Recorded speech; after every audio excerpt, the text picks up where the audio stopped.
lao lao pangal chang yeng nurse ai khoi dine horak pa ngai jari bani natra ne ya han natro nan thoi ba hera mi ke usitin no ne si a thanen changchilo mamai ke che hek tu gayo hen ba ai puram dai di tung thang ge saram dai da ne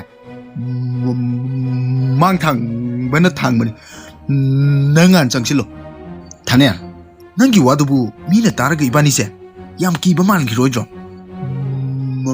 man ge man jasunu soi matang si dine ai tungda tum lejage thane nang ko nang haisini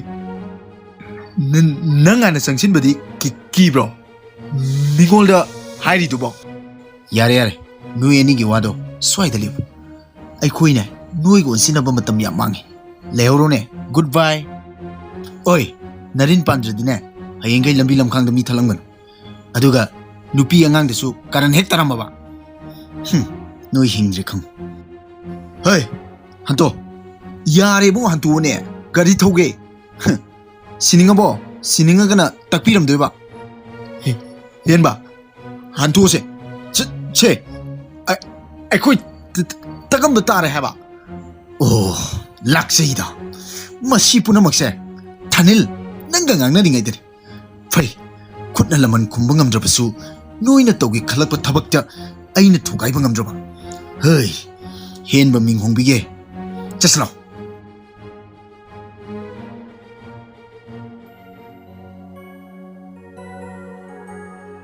Bema Yaisna nang buta bro Ima ai sa khumda leye ka hinjang thongge tawraba Ima panga thangjang oina irolage hoi tawro ado ima na ngasai kaithel dagi ukabi samsep tha laubado yolamena leirakpane aduge he hotnaraba haibaduni aidi tin buta butare eda as ekhai masima ngaikho ngasai nang thila amba nupa gaido kana no ima yamna phaba mi ngaktene moine aibu ngasai kan biramdraba ima nasa kai oiramgani haiba ngamde ibema karino harisibo ngasai nang kai dawrage ima bhab amtadi ta haludana ima chawthoigi masanu pa henbado mana ibu tharaga pugi tawrini ne hare mapada sunatana masanu pa su yawra aba ibema nang hayeng khaidi moigi onjinaduna waribuk sanaganuko karibu thoagaba phare nangi sakto nena ta na thongjaro hoi ma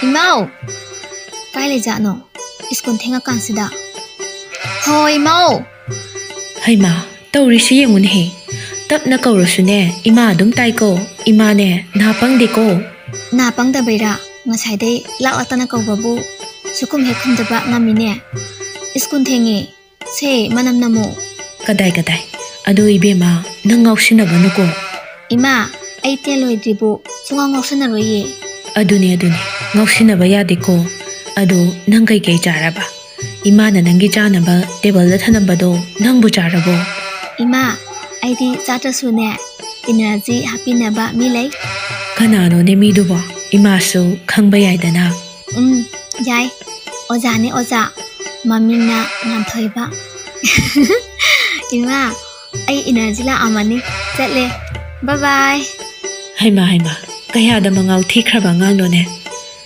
ha kari bu thok tori no khangde matom daga poklabani na ne mana tawning badane ba tawrise is oza daga ngauri ba khangni dana horen yum da handa halakisanu kai daure mama nang na tom da sauraga leiram misina o na chanu pigi wani dana moi paung isa thoido kai daurage wane moi paung waramani phiroldo hana hundopiro aduga ne kona sanarasi loire na chanu pi school chatpana na ba na ne nganna thonglabani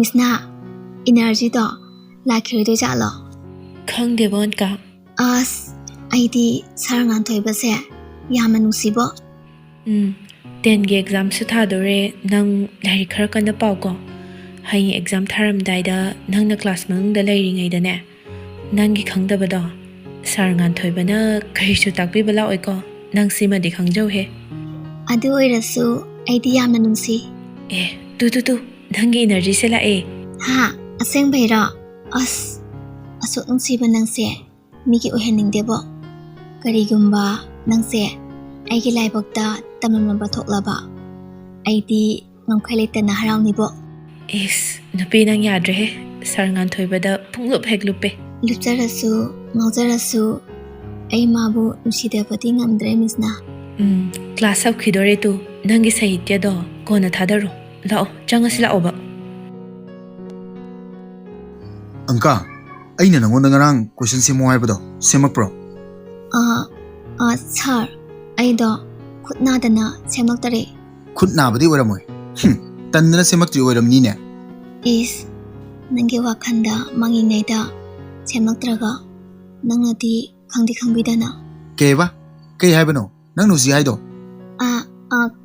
ꯀꯩꯅꯣꯅꯦ ꯀꯩꯁꯨ ꯅꯠꯇꯦꯗ ꯁꯥꯔ ꯑꯣ ꯐꯝꯃꯨ ꯍꯌꯦꯡꯗꯤ ꯁꯦꯝꯃꯛꯎꯀꯣ ꯂꯥꯏꯔꯤꯛ ꯈꯔ ꯄꯥꯎꯅꯦ ꯍꯣꯏ ꯁꯥꯔ ꯑꯟꯀꯥ ꯅꯌꯥꯗ ꯍꯌꯤꯡ ꯆꯪꯕ ꯇꯥꯔꯦꯃꯤ ꯅꯪꯕꯣ ꯍꯥ ꯀꯩ ꯍꯥꯏꯕ ꯆꯪꯉꯣꯍꯦ ꯅꯪꯁꯨꯕ ꯁꯥꯔ ꯇꯥꯈꯤꯅꯤ ꯇꯞꯅ ꯉꯥꯡꯉꯣ ngasi swai loisillasiko hayeng amuk makha satharasi ꯃꯤꯁꯅ ꯁꯥꯔꯅ ꯉꯁꯥꯏ ꯏꯅꯥꯛꯇꯒ ꯂꯦꯞꯄꯒ ꯉꯥꯡꯕꯗꯣ ꯑꯁ ꯑꯩꯗꯤ ꯄꯨꯄꯪ ꯍꯦꯛ ꯄꯪꯊꯖꯥꯅꯤꯕꯣ ꯋꯥꯔꯤꯁꯦ ꯄꯪꯕꯨ ꯄꯪꯗꯕꯟꯗꯦ ꯏꯕꯦꯝꯃ ꯃꯥꯁꯨ ꯆꯥꯛꯍꯜꯂꯒꯦ ꯃꯇꯥꯒꯨꯝ ꯅꯅꯥꯛꯇꯒ ꯂꯦꯞꯄꯗꯅ ꯌꯥꯗꯣꯔꯤ ꯑꯗꯨꯒꯤ ꯑꯣꯖꯥꯗꯨꯁꯨ ꯍꯣ ꯅꯪꯗꯤ ꯆꯥꯛꯆꯧꯋꯣ ꯑꯩ ꯆꯥꯛꯆꯗꯦꯀꯣ ꯆꯥꯛꯁꯨ ꯆꯥꯛꯆꯔꯣꯏ ꯅꯪꯒꯤ ꯑꯗꯨꯃꯥꯏꯅꯒ ꯑꯩꯁꯨ ꯅꯨꯡꯁꯤ ꯋꯥꯈꯜꯗ ꯃꯪꯉꯒ ꯂꯩꯈ꯭ꯔꯗꯤ ꯀꯃꯥꯏ ꯇꯧꯅꯤ ꯑꯗꯨꯅꯤ ꯈꯪꯖꯧ ꯑꯗꯣ ꯌꯨꯝꯁꯨ ꯌꯧꯔꯦ ꯆꯪꯍꯧꯔꯣꯅꯦ ꯆꯪꯍꯧꯔꯒꯦꯅꯦ ꯅꯪꯁꯨ ꯆꯠꯂꯣ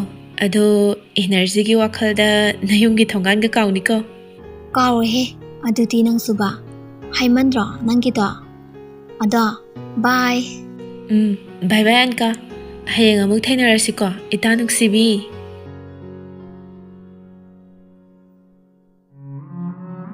mama nangbu yamna warabrane oh aise laibak kaya da thikraba isa gaiga harauna nungaina laiminaba phangdeda mama nang aibu warogunu ko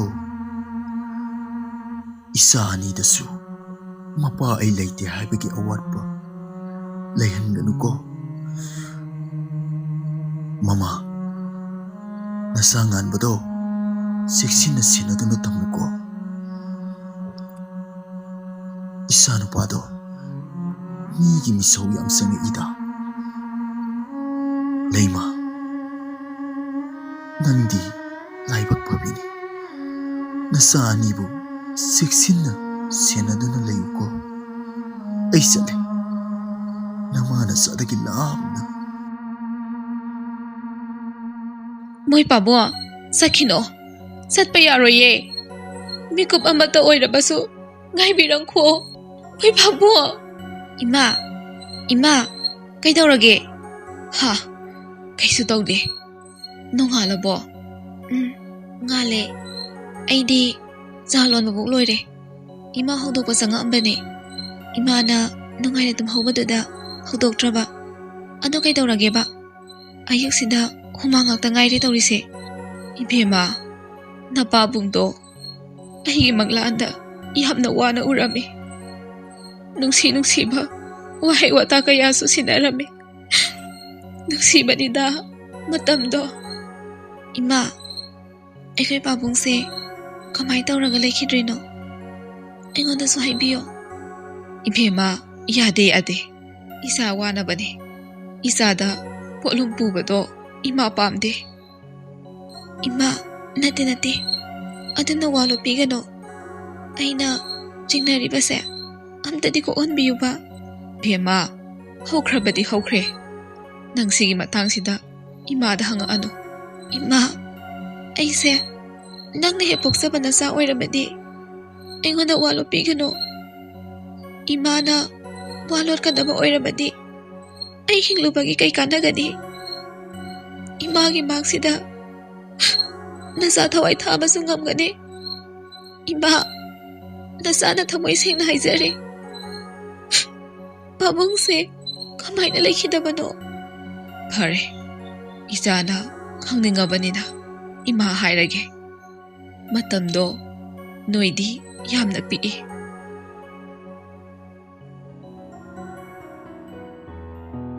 ꯇꯥꯁꯣꯛꯊꯣꯏ ꯅꯅꯥꯎꯕꯨ ꯀꯧꯕꯤꯕꯕꯨ ꯀꯩ ꯍꯥꯏꯒꯦ ꯇꯣꯃꯥꯟ ꯅꯪ ꯂꯥꯛꯑꯕꯣ ꯆꯪꯉꯣ ꯁꯤꯗ ꯐꯝꯃꯣ ꯐꯒꯅꯤ ꯇꯥꯁꯣꯛꯊꯣꯏ ꯅꯅꯥꯎꯕꯨ ꯀꯧꯕꯤꯕꯕꯨ ꯀꯩ ꯇꯥꯛꯄꯤꯒꯗꯕ ꯅꯪꯅꯦ ꯍꯌꯦꯡꯁꯦ ꯑꯩꯒ ꯊꯕꯛ ꯑꯃ ꯆꯠꯃꯤꯟꯅꯔꯨꯁꯤ ꯍꯥꯏꯕꯕꯨ ꯏꯅꯥꯎꯒꯤ ꯊꯕꯛ ꯑꯆꯤꯟꯕꯒ ꯂꯩꯕ꯭रो ꯀꯔꯤ ꯀꯔꯝꯕ ꯊꯕꯛ ꯑꯣꯏꯗꯣꯏꯅꯣ ꯇꯥꯁꯣꯛꯊꯣꯏ ꯌꯥꯅꯤ ꯌꯥꯔꯣꯏꯗꯨꯗ ꯍꯥꯏꯔꯛꯎꯅꯦ ꯇꯥꯗ ꯍꯌꯦꯡꯁꯤ ꯅꯅꯥꯎꯒꯤ ꯊꯕꯛ ꯑꯃꯈꯛ ꯂꯩꯖꯕ ꯑꯗꯣ ꯇꯥꯗꯒꯤ ꯊꯕꯛꯁꯤꯕꯨ ꯀꯔꯝꯕ ꯃꯇꯝꯗ ꯑꯣꯏꯒꯗꯕꯅꯣ ꯅꯅꯥꯎ ꯁꯪꯕ꯭ꯔꯥ ꯑꯝꯇ ꯌꯦꯡꯖꯒꯦ ꯉꯥꯏꯍꯥꯛ ꯈꯛꯇꯅꯤꯗ ꯍꯌꯦꯡꯁꯦ ꯅꯪ ꯁꯪꯒꯅꯤ ꯍꯥꯏꯕꯅꯤꯅꯅꯦ ꯄꯨꯡ 2 ꯅꯪꯅꯕ ꯂꯥꯛꯑꯣ ꯉꯥꯏꯍꯥꯛ ꯈꯛꯇꯅꯤ ꯄꯣꯠꯀꯅꯦ ꯄꯩꯁꯥꯒ ꯎꯅꯒꯗꯕꯅꯤ ꯑꯩꯅꯁꯨ ꯅꯪꯒꯤ ꯏꯃꯨꯡ ꯃꯅꯨꯡꯒꯤ ꯑꯋꯥꯕꯗ ꯃꯦꯟꯅꯅꯕ ꯁꯦꯟ ꯈꯔ ꯈꯥꯏꯅꯤꯗ ꯑꯗꯣ hayeng pung 2 soibe yadeko hoi tada nanau soidana laksage pare adudi nangsu hanaba tawzar tada adudi nanau mu yawzakrage pung 2 soina dabi soijaroi nanau nangnaba laksage salo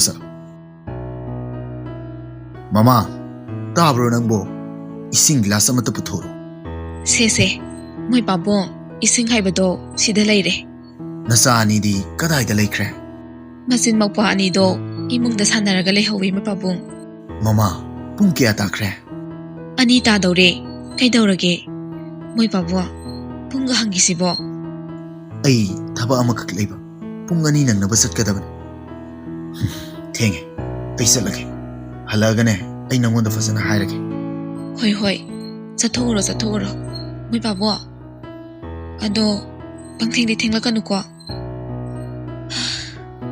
career roba thaba oira jano ne pare horen phajana hangba haidani karigino aigi yet ki pambum se asukanda jong ibasina moi pabung dubu hongse phawala tribasina kaina bo yoroba jano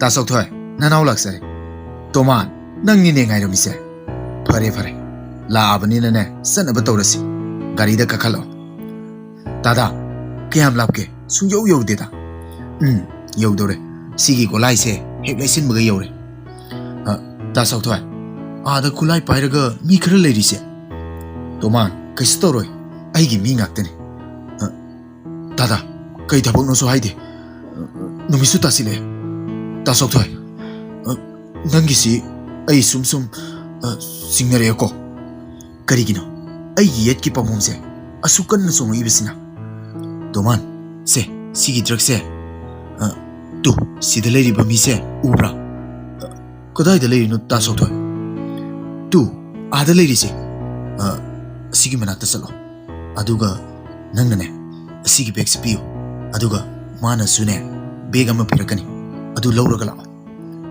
oi tasoba aibu sibam namam khangdeba thabak sibu aibu tawradrane toman kaidoroge salo yamna kuigedaba natte fat onaragane fat lakadabane chalo mi nangbo hoi tada nanau salagi aduni dana nupa thoi chalo tasok thoi nangdi sida kaidoba sangai ba tasok thoi nang makna nupi masa amasu masa solution biraba aduga hasu hatuk piba toman nang kana da so haido kono ko tasok thoi ai madunga moy ai sale nang ga samina ba ai tasing ki re ai toman lebi ba khongpham du dagi khongpham ma hek lenga ba 1 2 free nang lenganu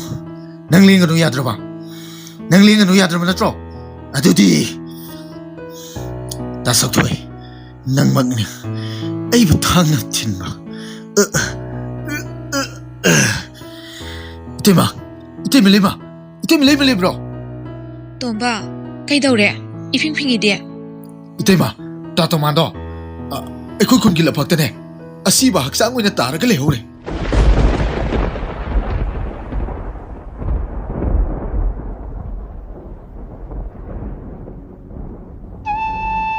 Ha? Kaino haisibo? Kadayda? Sa sila? May pabong. Se. Ay nagkauri sa tabro. Tara di ang dagko mo. Karino ay gimitauhan bini ba si Bo? Mo'y pabuha. Nasaan ise? Kanada sinarambage. Mo'y pabong yaw da na. Ay hitom talay bang amoy eh. Hukalo, mo'y pabong. Asum na, ibema, napabong do. Namito da. Aroy ba sorhon kiye? Sautoy hairiba nupase adugi matik fataba oire.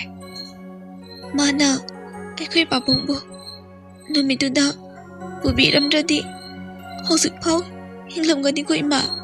Bema sige wase naupadi khanghanba yade ko. Hoi ma ano hogalo aiso sak thongukige. Hoi imasu hogatlage. Nangina thaudo thauzaruro. Henba nang suparamoy. Mapalawda na. Ay napiyoy zarapaso. Napal sa akin na thagda. Ipahat pagilamat. So ita na kumgani ay na. Pabong ah. Pabong. Kaino, aiko'y pabong si kay sa kazano. Ho, pabong. Angka, pabong sidalay eh. Adudi sarkham na uyadra. Energy tingay kaholise kay ginoba. Masi taurisi yung ne. Kamay na ngang nani taurisi de. Imana sasara sila oye. Aisu larik padoy ni. Sasaturo sila o. Mi energy ke wakan kan ba tengkran ni ba. Ngang na ba kara wadori. Energy hai din ne. Ho na ya nupa. Kaino khangde ba. Angka, ngaiko. Pabung na ay pokpirasu. Swagi matang sidadi ne. Angang yam na oiri ko. Lao, sak na ba tawrase. Ay sak thiramage ko. Sasa lao. Yam na kong nagumse ba. Naya na pa energy na sauni. Lao ko pabung ah. Ima! Imaw! Haima, kaidaurage nang naping na jangla isina. Ima! Pabung na ay ngang doira pudoira khangde. Tu, tanar eba. Ima, ay kan biyo ba? Yasnado kul ga pakhala ko tu jalo. Kul tok silagi yang. Kaino, manguda tu. Yasnado bu phone ga pakhala ko tu jalo. Tok silagi yang. Kaino, manguda kul to ramdai sida mihul sina chongkhala isina. Hera, nupa na bodu yang pang da bu nate. Kul di sati sale he. Hello, kana oibiraba? Hoi ma, mihul ka pai thoe. Kay paitoy hay no? Story Collection channel asibu like, share, subscribe, comment sung soy na tawbiramo. Soy kilan kiba yarabasu viewers khudingmak na ngakpi